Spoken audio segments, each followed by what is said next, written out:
బిర్యానీ అంటే చెవి కోసుకునే వాళ్ళు ఆరోగ్యం కోసం కూడా కొంచెం ఆలోచించాలి. జీర్ణ వ్యవస్థకు మేలు చేసే కొన్ని రకాల వంటకాలను కూడా తినాల్సిందే. కేవలం నాలుకకు ఇచ్చే రుచి కోసమే కాదు, ఆరోగ్యం గురించి కూడా ఆలోచించుకోవాలి. అందుకే పొట్టను క్లీన్ చేసే ఆహారాలను అప్పుడప్పుడు తింటూ ఉండాలి. అలాంటి ఆహారమే వాము అన్నం.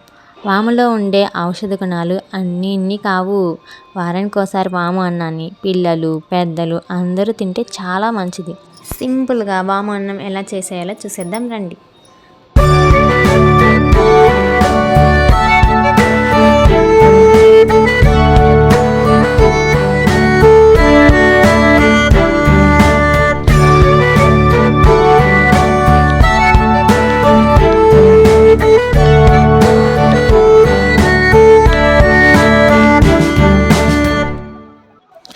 ముందుగా ఒక ఆనియన్, పచ్చిమిర్చి తీసుకోండి. ఆనియన్ సన్నగా తరుక్కోండి, ఇంకా సన్నగా కూడా తరగవచ్చు, మీ ఇష్టం.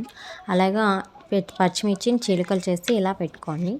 సన్నగా కూడా తరగచ్చు, ఎవరిష్టం వాళ్ళది. పెడుతున్నాను. ఫస్ట్ కడాయి పెట్టుకొని దాంట్లో ఆయిల్ వేసుకోవాలి. నెయ్యి ఉన్న వాళ్ళు నెయ్యి కూడా వేసుకోవచ్చు, బాగుంటుంది. తర్వాత కొంచెం పల్లీలు, అదే శనగ విత్తనాలు, శనగగుళ్ళు ఏదైనా అనుకోండి, అండ్ కొంచెం జీడిపప్పు అనమాట వేయించి తీసి పక్కన పెట్టుకోండి. మళ్ళీ అదే ప్యాన్లో కొంచెం ఆయిల్ వేసి ఆవాలు చిటపటలు ఆడనివ్వండి. తర్వాత పచ్చిపప్పు అలాగే మినపప్పు కూడా కలిపేసేయండి. మీ ఇష్టాన్ని బట్టి, మీరు ఇంకా ఎక్కువగా తింటారు, ఈ పప్పులు ఎక్కువ ఇష్టపడతారంటే ఇంకొంచెం ఎక్కువ వేసుకోవచ్చు. నేను ఏదైతే ఇలా కొంచెంగానే వేసాను. మంచి మధ్యలో తగులుతూ ఉంటే చాలా బాగుంటుంది క్రిస్పీనెస్. కొంతమందికి ఇష్టం ఉండదు కాబట్టి నేను అలా వేసాను. మీరు ఇవి వేగిన తర్వాత ఆనియన్స్, పచ్చిమిర్చి తరిగి పెట్టుకున్నాం కదా, అవి వేసేయండి. అలాగే కొంచెం కరివేపాకు వేసి కొంచెం వేగనివ్వండి లైట్గా. మరీ ఎక్కువ మాడిపోవాల్సిన అవసరం లేదు, మరీ చిన్న చిన్న పీసెస్ అవ్వాల్సిన అవసరం కూడా లేదు. కొంచెం మగ్గితే సరిపోతుంది. ఇవన్నీ ఇలా వేగిన తర్వాత మనం కొంచెం వాము తీసుకుందాం. వాము కూడా కొంచెం క్వాంటిటీనే యూస్ చేయాలి. ఎక్కువగా యూస్ చేస్తే మోషన్స్ అవుతాయి, అలాగే మనకి వేడి చేస్తుంది. అందుకని వాముని రోజుకి 1 స్పూన్ లిమిట్గా తీసుకోవాలి. ఎలా వాడినా కానీ 1 స్పూన్ కంటే ఎక్కువ వాడకూడదు.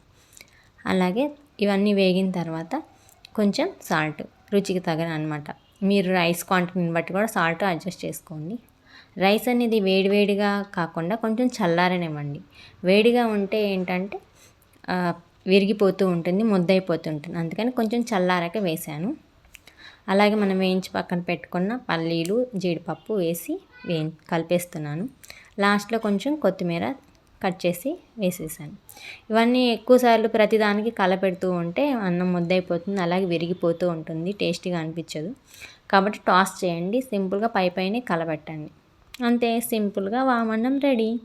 ఇలా వారానికి ఒకసారి కానీ 10 రోజులకు ఒకసారి కానీ తింటూ ఉంటే అందరికీ ఎంతో మంచిదండి. అప్పుడప్పుడు ఆరోగ్యమైనవి కూడా వాడాలి.